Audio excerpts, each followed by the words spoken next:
Everyone, welcome to the Future of Philanthropy and Endowments panel. I'm Maisha Merchant, who you met already. I'm the VP here and manage the finance and operations, as well as the beautiful Colburn Center construction project that you just heard Gary Partners talk about. So in addition to that, I also oversee the investment pool that funds all of this, funds our mission and the wonderful buildings that we have, as well as all the scholarships that we're able to give our students. So today we will be talking about endowments, and I'll pass it on to my fellow panelists to be able to introduce themselves as well. Hello, I'm Jana Bursi, Vice President for Investments and Administration at Chapman University. And I'm Harold Hewitt. I'm the Chief Operating Officer at Chapman. Hi, I'm Ann Olson. I'm a partner at Return on Good. Great. So as we think about the future of endowment and really the endowment strategy and the trends that are happening in terms of the endowment, well, the endowment itself is an asset that is meant to last in perpetuity. So it's really a careful balance when we're thinking about the current needs of an organization versus ensuring intergenerational equity. And so when we think about the endowment and the strategy that we form, whether it comes to asset allocation, the risk-return targets that we have, our liquidity targets, as well as how much we spend and we actually distribute from within the endowment, it really depends on multiple factors. And I think of it as 4 quadrants. So every endowment is not the same, and a lot of people, I have a lot of venture firms coming to me. I know this happens to Chapman as well. We're constantly approached by various folks and asked, well, do you invest in venture capital? I have a hedge fund. Will you invest in my hedge fund? And really, the answer is it depends. And it depends on the 4 factors that are listed on the slide. So size matters. The first factor is size. The size of an endowment can really vary. In the higher education space, the total endowment assets come to about $800 billion. And the average endowment, in terms of the mean, so all of you statistics folks, the average endowment is $1.2 billion, but the median endowment is only $200 million. So what a $1.2 billion endowment can do versus a $200 million endowment, really what their strategy is really going to vary. Here at the Colburn School, our investment assets are just shy of $500 million. Where I used to work at CalArts before, they're close to $200 million. So the investment strategy that the Colburn School has is very different, for example, than what CalArts had at my prior institution. So size matters. The second thing that matters is the net flows. And what are those net flows? The net flows consist of the gifts and transfers, so all the philanthropic gifts that are given to the institution, as well as Chapman will talk about their strategy in terms of how they get net flows, and that helps to grow the actual investment pool, combined with how much we're spending. So the purpose of the endowment is for us to be able to use it for annual operations. The endowment is used to fund scholarships. It's able to provide the free tuition, room, and board that I talked to you about earlier that we provide to our collegiate students. And so the net flows really determine also your endowment strategy. And then lastly, it's the reliance on the endowment. So some organizations are highly reliant on the endowment and others not so much. So at Colburn, we are highly reliant on our investment pool and our investment pool distributions. Half of our operating budget actually comes from investment pool distributions, which means that for us, it's really important to keep it, in essence, we really do care about what's happening in the markets.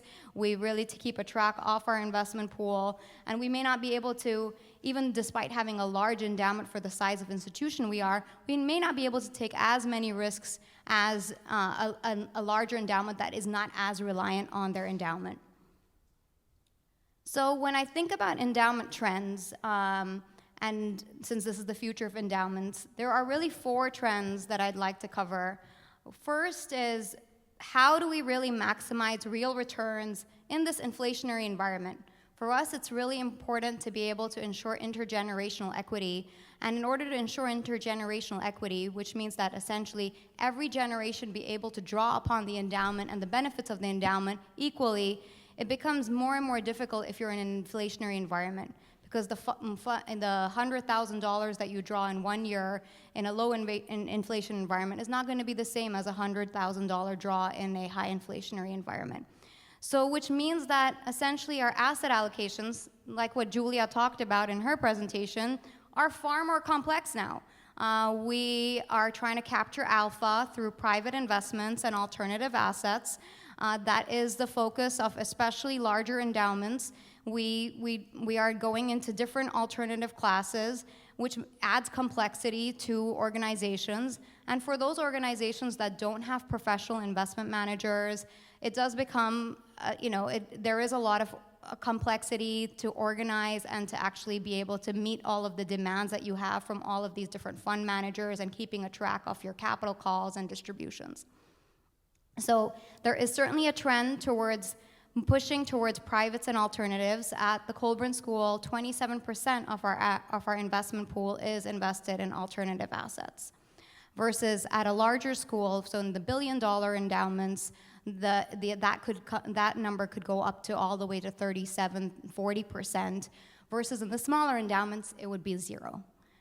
The second thing is ESG, and I think ESG really deserves its own panel, so I will really not talk about it, but it is important for us as mission-based organizations to keep a track of our ESG goals and how our investment policies align with what we're doing as mission and impact-based organizations. The third trend is impact and mission-aligned investing. And this is where an organization, for example, universities, have carved out a portion of their endowment and say that, okay, this should really go towards what we're doing in terms of our mission. So where they may create a student-run fund, for example, where you're investing in student startups, where you may be investing in artist projects, that's where mission-aligned investing comes into play, and impact investing.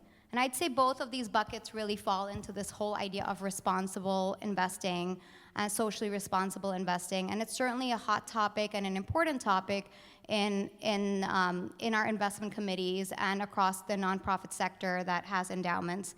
While I was at CalArts, for example, there was a full student movement which led us to actually divest from fossil fuels, and we went ahead and did that and ended up actually having far better returns during that period when we went forward with that movement.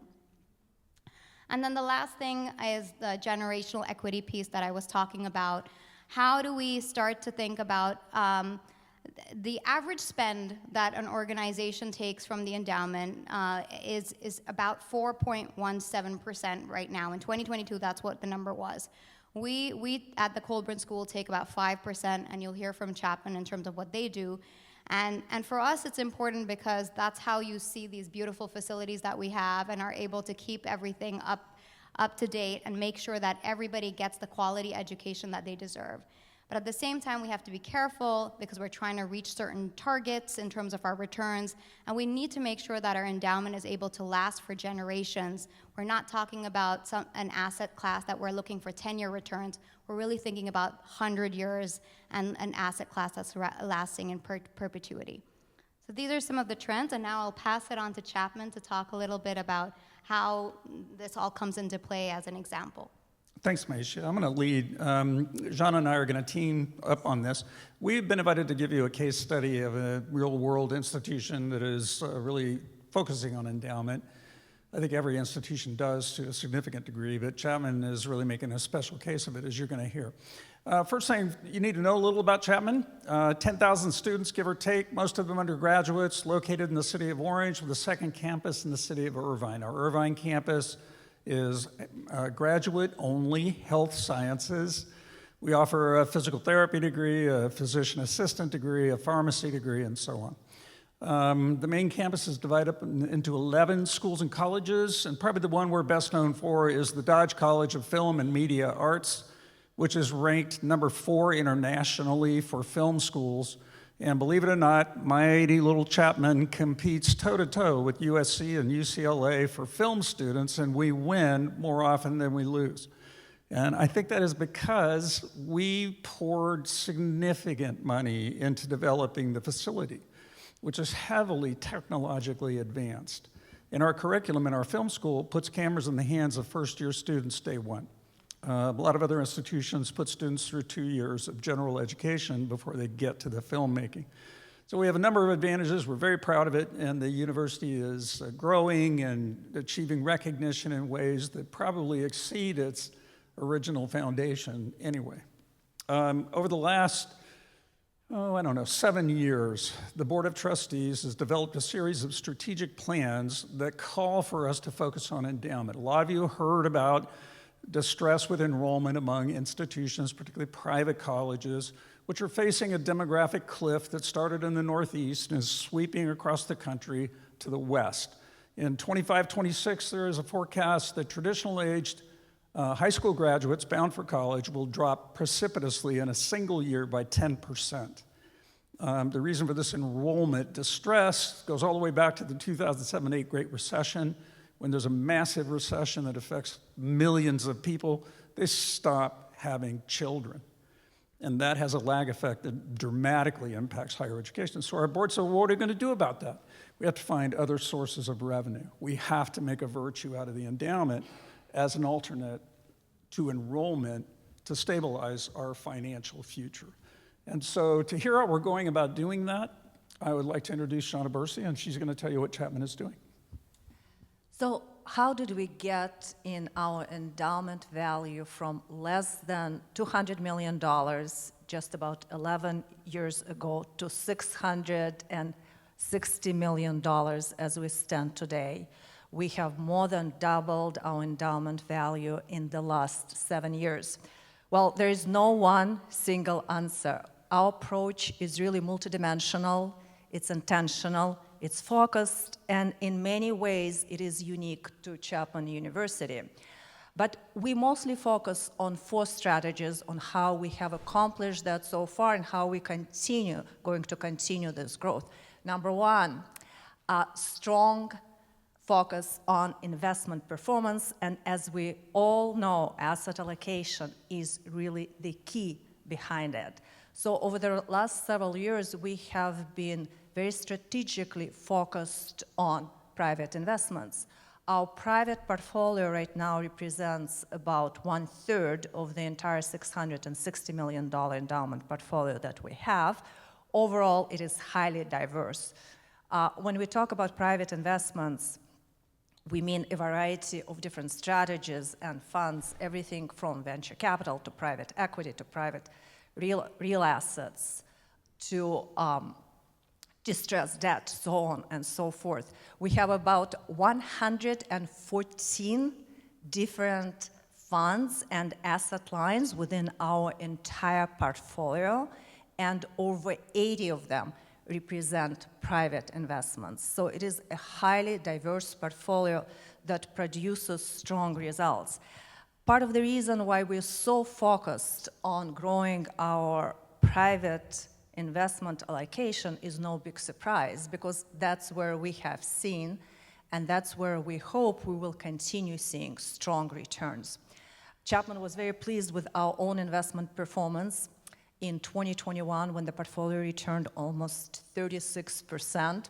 All of that was great until we started looking closer at larger multi-billion-dollar endowments, which have returned 40, 50, or in some cases even 60%. And what was, of course, again, no big surprise, is that those endowment portfolios had a much, much stronger allocation to private investments. We regularly look at data and assess where we stand, and as we look at our prior returns of the portfolio, we are seeing a continually increasing strong contribution of private investments to total performance. And it's growing as our overall exposure to private investments continues to grow. Over the last 10 years or so, there has been a gap of about 1.5 percentage points. Right now, it's over 4 percentage points. And what I mean by that if we would look at the total portfolio return and compare it to the portfolio if we would have not had private investments, there is a significant difference. As many of you who are involved in this area know that managing and overseeing private investments, so alternative investments, is highly labor intensive and difficult part, but returns speak for itself. Our second component, which is truly unique to Chapman, is budgeted planned transfers to our quasi-endowment, as well as annual year-end allocations of unbudgeted additional operating surpluses. It is especially critical in years where investment performance may not have been as strong as it was in 2021, as it is, for example, in 2022. So we make a concerted, focused, strategic planned effort at the beginning of the year to budget and allocate certain surpluses from our operations to the endowment, as well as use any year-end financial surpluses that are available to continue growing the endowment.